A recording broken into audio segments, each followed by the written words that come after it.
आणि राधाने आत्याला मळवट भरलेला आहे आणि आत्याच्या डोक्याचा स्क्रू सैल झालाय असं तिचं म्हणणं आहे. म्हणून राधा हातात स्क्रू ड्रायव्हर घेऊन माझा स्क्रू आवळती मेंदूचा. आवळ बाई आवळ आवळ तूच राहिली होती ग बाई. चांगला टाईट कर. हा चांगलं टाईट कर. हा काय करते तू? स्क्रू आवळती ना? हा कशाने बघू. हा आवळ नीट नीट. हा असं किती लोकांचा स्क्रू आवळला आतापर्यंत? हा तुझ आईचा, हा आत्याचा.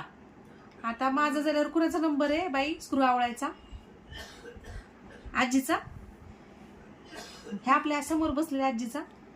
हा नीट आवळला का इकडचा? चांगला चांगला. तिथं असतो स्क्रू कुठे असतो डोक्याचा? पडल बघ जरा. इथं असतो ना. हा आवळती ना चांगला. हा नीट. हा उद्या परत घेऊन ये बरं का आवळायला.